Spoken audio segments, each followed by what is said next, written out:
What's going on, guys? Today we're going to be doing something a little bit different. Today we're going to be doing a Batman actors bracket fight.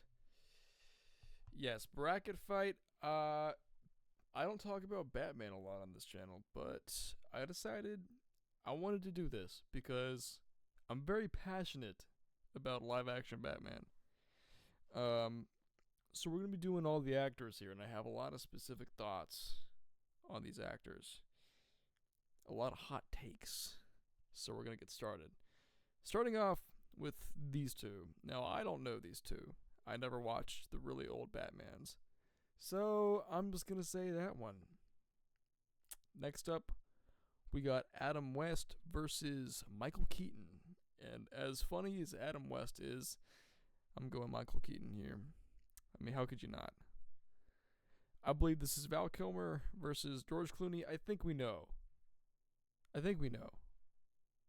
Next up is we got Christian Bale versus Ben Affleck.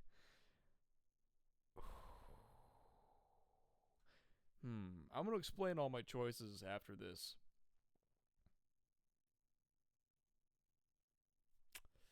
I'm going to have to go with Ben Affleck. And obviously, we're going to have to put him there because he doesn't have to fight anybody. So, our first one here, I don't know that guy or that guy, but we got Michael Keaton. Was a great Batman to introduce the modern movies. His suit is great. The only problem with the suit is he couldn't move his head around, and we know that. The cowl was messed up. And it was funny that he had to move his whole body to look around. But I thought he was good. I thought he did a good Bruce Wayne. His movies were good. Both of them were really good. But his suit is so clean. And his voice is great as Batman, too. I find his movies to be the ones I watch the least, but I think they're good. Obviously, I would take both of them very much so over Batman and Robin with George Clooney. Oh, don't even get me started. I'm going to be talking about that right now. Val Kilmer versus George Clooney. I don't think George Clooney would have gotten past even Adam West. If it was George Clooney versus Adam West would have won. George Clooney's good, but as Batman, first of all, that movie was just bruh. That movie was. It started off good, but then I just can't keep watching it at this point.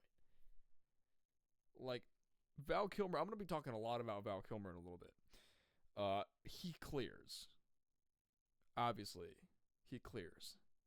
So, next up, this is my hot take, I think. Christian Bale versus Ben Affleck.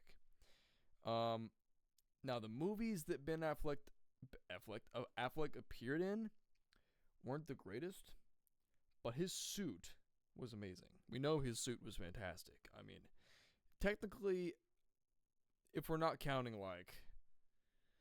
these guys, technically he has the most comic accurate bat suit for modern day. Back in the day, this was comic accurate. But now this is perfect for a movie and a comic. He's big, he's bulky, maybe a little bit too buff and bulky at some points. He looks gigantic, but I mean, comic Batman is big and bulky. But his suit with the gray, not armored but fabricy material, and then the black cowl and the black logo on his chest, the bat logo, and the black cape, and it's just such a great suit. And I liked his performance as Batman too. He was brutal. He was really brutal. Not the best performance of Batman for sure, but definitely great. And I liked his Bruce Wayne too. I thought it was really good. It's a shame that his movies just weren't that great. Bro was in Batman versus Superman. Already oops, not a good one. Then he was in the Justice League, which I found to be a little bit See, that movie would have been good if they had just split it into two. It's so long, it's unengaging for me. But the best part of the movie is Batman, in my opinion. And then he appeared. Didn't he appear in the Suicide Squad that one time? That was all right. But I just like him a lot. His Batman is great. Unfortunately, his movies weren't. But hey, let's continue. This guy versus Michael Keaton. I don't even know that guy. But even if I did, it would probably be Michael Keaton above him. Who doesn't love Michael Keaton's Batman? I already said what I need to say. And obviously, we got to put Val here because he's not going up against anybody. Next up is Ben Affleck versus Robert Pattinson. I don't even have to explain. Robert Pattinson's Batman is it's beautiful. I'm going to talk more about it in a second because I don't want to get ahead of myself. But I think I do like Pattinson's suit a little bit more. It brings back the armored look, but I think it does it a lot better than Christian Bale. Now, Christian Bale's Batman, I wasn't a massive fan of Christian Bale's Batman. I thought he did a great Bruce Wayne. He's my personal favorite Bruce Wayne in the movies. But Batman-wise, I'm not a fan of the suit. The armor doesn't do it for me. It's over-designed. It's over-detailed. And the lines on the legs don't need to be there. I feel like you're looking at every part of his suit, but you're not paying attention to everything else. Like, you're too busy looking at all the pristine details on his suit. I feel like Batman's suit should be a little bit more smoothed out, a little bit more, a little bit simpler, which is what they did with Ben Affleck. But then they decided to bring back the armored look. But this time they didn't over-design it. There are no unnecessary details, and I think it looks great. It brings back the gray for the main body, but everything else is black, and he still blends in. But it kind of it merges the color scheme of Ben Affleck and merges the armored aspect of Bale. So I personally think that this suit is kind of a baby between Affleck and Bale. I think performance-wise, Christian Bale, he did great for the physical aspect. Not a big fan of the voice. To me, especially by The Dark Knight Rises, his voice is a little bit overdone. It's definitely iconic. I mean, I am Batman. I mean, you hear bro and you're like, yeah. But it gets over the top for me. Not necessarily in like the screaming aspect, because of course he does scream in the movie. Where is a trigger? Where is it? Where is a trigger? But like, that makes sense why he's screaming. But even when he's talking normally, it just sounds really forced. And obviously he is forcing it because he's disguising himself and being intimidating and whatnot. But voice-wise, I'm a big fan of everybody else's voice for Batman. Let's go to this side. Val Kilmer versus Michael Keaton. This is where my hot takes start to come in. Val Kilmer. Val Kilmer is one of my favorite Batmans. He's amazing. Everything about his performance was great. He had one of the best looking suits for Batman, and these pictures don't do it justice. In the movie, it looks so different. It looks so much cooler. And we're also just going to ignore the sonar suit that comes in, because it's not bad. Sonar suit's definitely better than George Clooney's suit. The sonar suit is good, and I think Val Kilmer does a great job in it. But overall, the suit is fantastic. His design is great. He looks great in the suit. His voice is great. Oh, good drive-through. And then his movie was great. I wish he had more. I really wish that he had gotten cast in Batman and Robin. Even if the movie had the same premise, it would have been a lot better if it had Val. Because Val, personally, I would have loved if Val had all four of the original movies. Like, even over Keaton. Even over Keaton, bro. I love Keaton. But I would not have complained if Val Kilmer had all four movies. His performance as Bruce Wayne is also amazing. definitely tied, I'd say, with Christian Bale's Bruce Wayne. Um, just obviously Christian Bale had 3 movies and Val had 1, so Christian got to perform as Bruce way more than Val did. But man, I love everything about his performance as Batman and Bruce Wayne. And his costume looks amazing.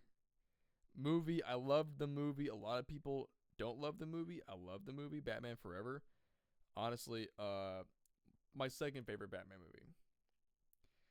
Um, I love my Batman to be dark and grueling, but Jim Carrey as the Riddler was just, that's kind of what you imagine with the Riddler. Kind of like an eccentric, over the top, insane guy. And you got to get Jim Carrey to play like people like that. I mean, we got the Grinch, we got the Mask. Need I go on? Jim's had a lot of crazy green characters. The Grinch, the Mask, and the Riddler wears green. Bro's just crazy and green. But yeah, you love Jim Carrey. Thought the movie was really good. I had a really fun time with it. I love Alfred in that movie too. But next we got, obviously he's not fighting anybody. We got Robert Pattinson. And now it's a battle between Robert Pattinson and Val Kilmer. Now this is the hardest decision of my life. I already know what I'm going to be doing, but it's still hard to think about. The winner of the battle. Who will it be? Will it be Robert Pattinson? Or will it be Val Kilmer?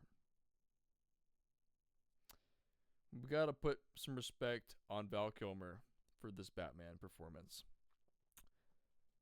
But the winner is Robert Pattinson.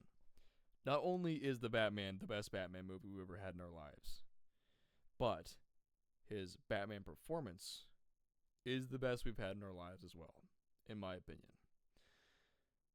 The suit, the attitude, the violence, the darkness, everything about his Batman is great. I have one small complaint about his Batman, and that's I wish his voice got a little bit louder at some points, because at some points he was whispering a little bit. And I would have liked Batman to have a little bit more grit behind his voice. You know, I really love Robert Pattinson's voice as Batman, and the parts that we did get where he was being louder, so good. When he started yelling, it felt so deserved, and I loved that. But I would have liked for his voice to be a little bit louder at a lot of points. It's like, instead of like this, it's more like this. I am Batman. So it's not quite as intense as Christian Bale's like, I am Batman. Yeah. It's more like, it's got a more tonal aspect to it. It's still a little bit softer, but it's a little bit louder as well. That's what I would have liked. But overall, I think Robert Pattinson's Batman is the best.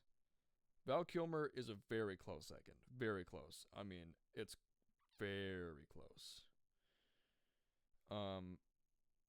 If Val Kilmer had a second movie, then he might be above Robert Pattinson. But since he's getting himself, Robert is getting himself a second movie, there will probably be no dethroning him anytime soon. And I doubt they're going to get a better Batman for the DCU. I doubt it. I truly doubt it. Like,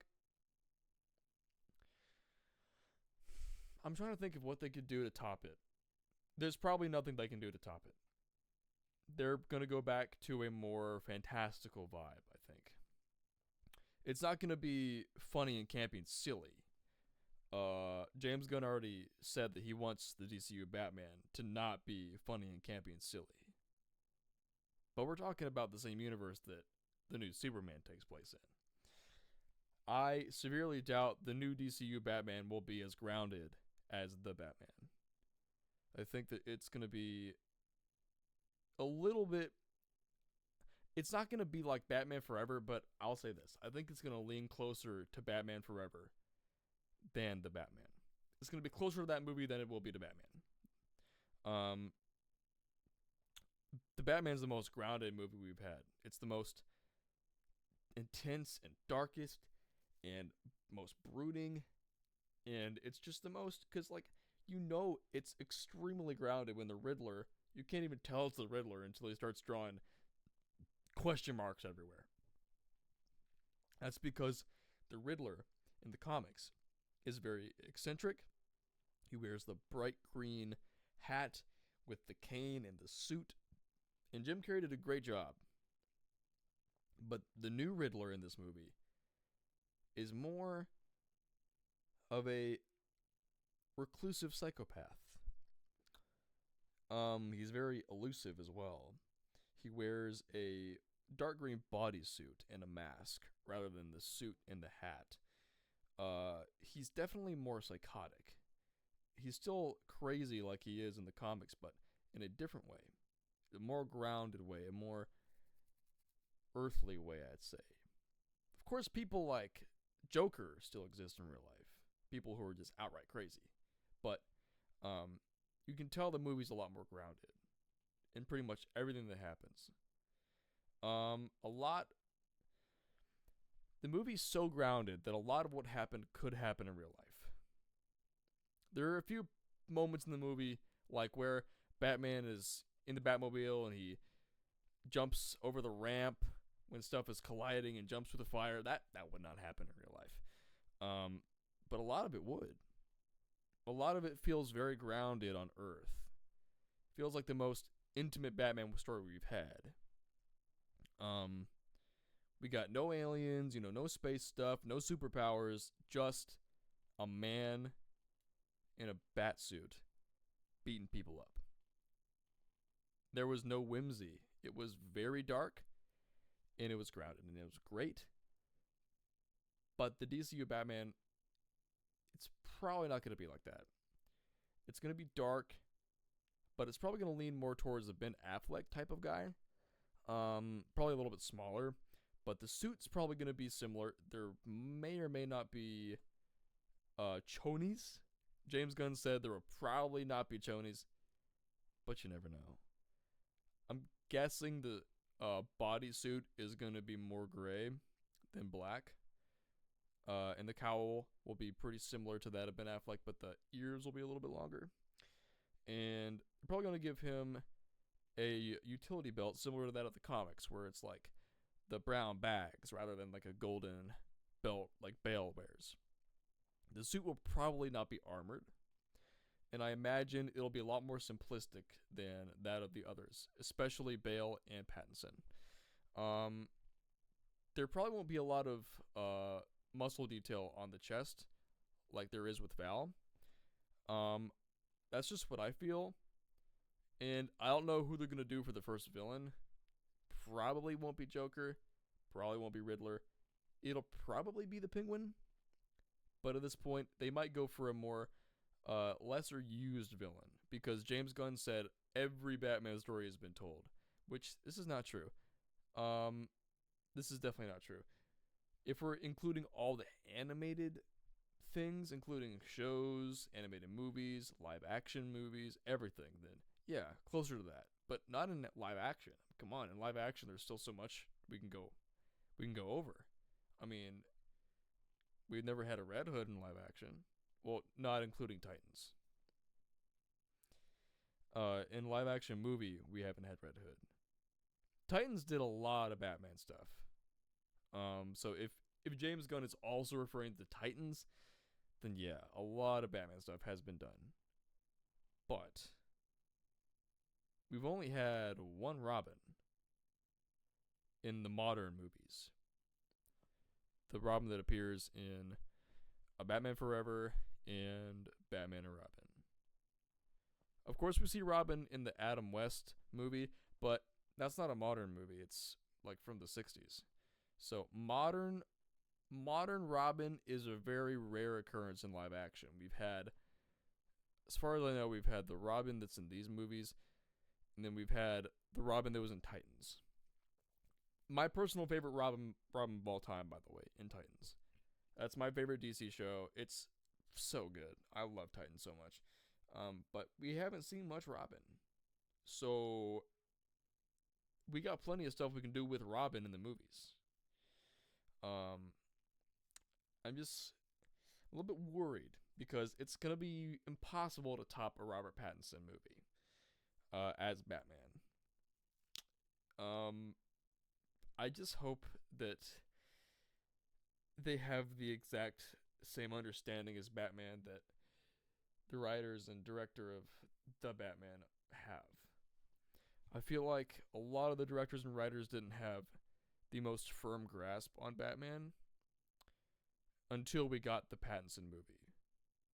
That's the one movie where I feel like they had a total and complete understanding of the world of Batman. And they know very well that their Riddler was not comic accurate. And they did it for a reason. They did it on purpose. And it makes sense. They were going for the more grounded vibe. But they knew what they were doing. They had a grasp on what they were doing. They were bringing a character from the comics into a brand new light. Something we've never seen before. So for the new Batman movie, I hope we get a really great villain. I would love it if it was any of the main villains. And I would also love it if it was a more lesser used villain. I just hope that they choose the right guy for Batman, choose the right suit for Batman, choose the right tone and the story. But other than that, I don't think there will be any such thing as a better Batman than Robert Pattinson. That's just my thoughts. What do you guys think? Let me know. See y'all!